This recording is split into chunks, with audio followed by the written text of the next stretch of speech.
Assalamu alaikum, students. How are you? I hope you all will be fine. Video शुरू करने से पहले जैसे कि मैं अपनी हर वीडियो में बताता हूँ कि जब भी आप YouTube पे किसी टीचर का लेक्चर सुन रहे हों या किसी ऐसे बंदे को सुन रहे हों जो आपको कुछ एग्ज़ाम के हवाले से इम्पोर्टेंट चीज़ें बता रहा हो, तो आपके लिए ये जानना ज़रूरी है कि वो जो बताने वाला है उसका एक्सपीरियंस क्या है, ठीक है?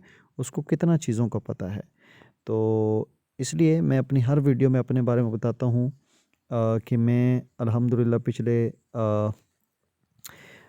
तकरीबन कोई 6-7 सालों से यानी 2017 से एफएससी को फ़िज़िक्स पढ़ा रहा हूँ और मैं अपना यही 7 साल का एक्सपीरियंस जो है उसको मद्देनज़र रखते हुए और उसी की बिना पर जो है वो आप लोगों को एग्ज़ाम पॉइंट ऑफ व्यू से इम्पॉर्टेंट चीज़ें बताता हूँ। सो आज हम chapter number 17 physics of solids इसके इम्पॉर्टेंट क्वेश्चन जो है वो जानेंगे कि कौन कौन से शॉर्ट क्वेश्चन इसमें इम्पॉर्टेंट हैं और कौन से लॉन्ग क्वेश्चन इसमें इम्पॉर्टेंट हैं, कौन से न्यूमेरिकल जो हैं वो इसमें इम्पॉर्टेंट है। तो चैप्टर का नेम है जी फिज़िक्स ऑफ सॉलिड। सो इसमें सबसे पहले क्रिस्टलाइन सॉलिड, ये जो 3 टाइप्स हैं क्लासिफिकेशन ऑफ सॉलिड्स यानी सॉलिड्स की जो क्लासिफिकेशन वाला टॉपिक है, मतलब इसमें हम 3 टाइप के सॉलिड पढ़ते हैं, crystalline solid, amorphous solid and polymeric solids. तो आम तौर पे ये मैं बच्चों को लॉन्ग के हवाले से करवाता हूँ। अच्छा, पहले जस्ट मैं आपको ये बताता जाऊँगा कि कौन कौन से लॉन्ग क्वेश्चन इसमें बन सकते हैं। देन मैं आपको बताऊँगा कि एग्ज़ाम पॉइंट ऑफ व्यू से कौन से ऐसे लॉन्ग क्वेश्चन है जो आपको करने चाहिए लाजमी, ठीक है। यानी इंपॉर्टेंट लॉन्ग क्वेश्चन जो है वो भी मैं आपको बताऊंगा। पहले ये जान लें कि लॉन्ग क्वेश्चन कौन कौन से। सो सबसे पहले जो लॉन्ग क्वेश्चन है वो ये डिफरेंस पूछ सकता है, वो क्रिस्टलाइन सॉलिड और अमॉर्फस सॉलिड के बारे में या पॉलीमर, यानी इन तीनों में से कोई दो का या तीनों का कुछ कुछ चीज़ें जो है वो आपसे पूछ सकता है, या तीनों को वो कहेगा कि इनको जो है ना ब्रीफली एक्सप्लेन करें। अच्छा जी, उसके बाद जो इसमें नेक्स्ट लॉन्ग क्वेश्चन बनता है वो है जी strain energy in deformed materials. ये एक लॉन्ग क्वेश्चन है। एंड फिर एनर्जी बैंड थ्योरी, ये लॉन्ग क्वेश्चन है। इंट्रिंसिक एंड एक्सट्रिंसिक, ये लॉन्ग क्वेश्चन है।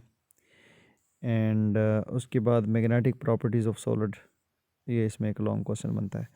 अब हम बात कर रहे थे कि इम्पॉर्टेंट कौन सा, सबसे इम्पॉर्टेंट क्वेश्चन जो इस चैप्टर में है लॉन्ग के हवाले से, दैट इज़ स्ट्रेन एनर्जी, ये वाला क्वेश्चन। इस क्वेश्चन के बगैर आप पेपर में जो है वो ना जाएं, क्योंकि बहुत ज़्यादा चांसेस है अगर इस चैप्टर में से वो थ्योरी उठाता है, लॉन्ग क्वेश्चन उठाता है, तो बड़े रोशन चांसेस हैं कि वो स्ट्रेन एनर्जी वाला क्वेश्चन उठाएगा। ठीक है जी, ये नंबर 1 इम्पॉर्टेंट लॉन्ग क्वेश्चन है इस चैप्टर में से। उसके बाद सेकंड नंबर पे है जी एनर्जी बैंड थ्योरी। ठीक है, energy band theory second most important long question. ठीक है। अच्छा, वैसे तो इस चैप्टर में 2 ही important most important long question है, लेकिन अगर तीसरा भी अगर हम देखें कि इसमें तीसरा कौन सा बन सकता है, that is intrinsic and extrinsic semiconductor, बस ये तीसरा एक लॉन्ग क्वेश्चन बन सकता है।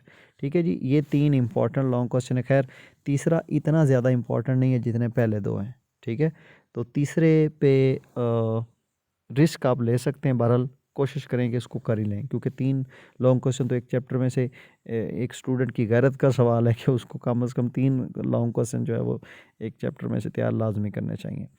तो बाकी कुछ गैर अहम हैं वो आप चाहे ना भी करें तो कोई इश्यू नहीं है इसमें। अच्छा, बाकी शॉर्ट क्वेश्चन के हवाले से थ्योरी में से आपने शॉर्ट क्वेश्चन जो है वो करने डेफिनेशन बेस्ड करने होते हैं, जैसे ये वाला जो टॉपिक है ये वाला, इसमें ये elastic limit and yield strength, ये जो ग्राफ दिखाया गया स्ट्रेस स्ट्रेन कर्व आपको नज़र आ रही है यहाँ पे ना, इसके मतलब या इसमें से बहुत सारे शॉर्ट क्वेश्चन बनते हैं। अच्छा, थ्योरी के अंदर से जो शॉर्ट क्वेश्चन है इन पे मैं ज़्यादा जो है वो ये नहीं करवाता, मतलब कि बच्चों को कि ज़्यादा इनको रट्टे शट्टे लगाए जाएँ, ऐसा इसमें मतलब जो है ना, क्योंकि देखें जो थ्योरी के अंदर से शॉर्ट क्वेश्चन वो आपके ओल्ड पेपर जब आप करते हैं ना 4-5 साल के, तो उसमें बहुत सारे ऐसे थ्योरी के अंदर से शॉर्ट क्वेश्चन होते हैं जो कि रिपीट हो रहे होते हैं। सो अगर आप बजाय इसके कि आप चैप्टर, पहली बात तो ये कि अगर आप 100% तैयारी के साथ जा रहे हैं तो it is very good that you should prepare whole chapter.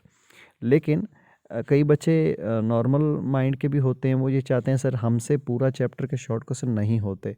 तो उनके लिए बस ये है कि जब आप 5 साल के पुराने पेपर जो है ना वो करते हैं ना ओल्ड पेपर्स, तो उसमें से बस उन ओल्ड पेपर्स के अंदर जो क्वेश्चन आए होते हैं थ्योरी वाले यानी चैप्टर के अंदर से जो क्वेश्चन उन ओल्ड पेपर्स के अंदर आए होते हैं, आपने सिर्फ वही वाले करने होते हैं, ठीक है, उन्हीं में से आ जाते हैं।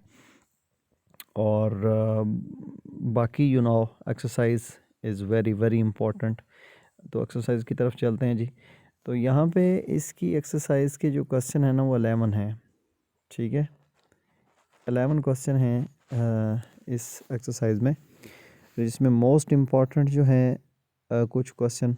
अच्छा, ये क्वेश्चन नंबर 1 2 ये आप थोड़ा डेफिनेशन बेस्ड कर लें, बिकॉज जो फर्स्ट क्वेश्चन है देखा जाए तो ये एक लॉन्ग क्वेश्चन बन रहा है ओवरऑल देखा जाए तो। बहरहाल इसमें अगर आप दो दो लाइंस तीनों के बारे में कर लें तो ये एक शॉर्ट क्वेश्चन बन जाएगा। सेकंड क्वेश्चन जो है ये भी डेफिनेशन बेस्ड है, ये कुछ तरीफें आपको आनी चाहिए। And third question is also definition based question, इसमें आपने तारीफ़ लिखनी और साथ में जो है ना वो यूनिट के बारे में थोड़ा सा बताना है। अच्छा जी, जो चौथे नंबर पे है उसमें भी मैं बता चुका हूँ, वो कर्व वाले टॉपिक में से हैं, ये शॉर्ट क्वेश्चन है। अच्छा, पांचवा क्वेश्चन जो है ये इसमें शॉर्ट क्वेश्चन है। खैर हम बात करते हैं कि इम्पोर्टेंट कौन कौन से हैं। अच्छा जी, इसमें जो क्वेश्चन नंबर है ना 7, वो इंतहाई इम्पोर्टेंट है शॉर्ट के हवाले से। क्वेश्चन नंबर 7, ठीक है, इंतहाई इम्पोर्टेंट। एंड क्वेश्चन नंबर 9 बहुत अहम है, 10 भी बहुत अहम है और 11 भी बहुत अहम है। यानी 7 8 9 10 11 ये इम्पोर्टेंट है, जबकि पहले जो 5 क्वेश्चन हैं या 6 क्वेश्चन जो हैं ये डेफिनेशन बेस्ड क्वेश्चन है। तो ये आपके लिए मुश्किल नहीं है, आप इनको छोड़ें ना, मतलब छोड़े ना, लेकिन ये जो आखिरी 5 है ना इनके ऊपर थोड़ा ज़्यादा फोकस करें। ऊपर वाले जो हैं वो भी तैयार करें क्योंकि वो बहुत आसान है, जस्ट डेफिनेशंस हैं, उनको आसान तैयार करना बहुत इजी है, उनको आप इजीली कर सकते हैं। लेकिन जो आखिरी 5 क्वेश्चन है ना ये इंतहाई इम्पोर्टेंट, ये हर पेपर में आपको इनमें से कुछ ना कुछ क्वेश्चंस मिलते हैं, ठीक है जी। उसके बाद अगर हम न्यूमेरिकल्स की बात करें तो न्यूमेरिकल इसमें बहुत ही कम है, यानी टोटल 6 न्यूमेरिकल हैं। तो इसमें जो इम्पोर्टेंट है वो एक तो फर्स्ट वाला इम्पोर्टेंट है। अच्छा, उसके बाद इसमें अच्छा ये 6 है, इनमें से 4 जो है ना वो मोस्ट इम्पोर्टेंट है।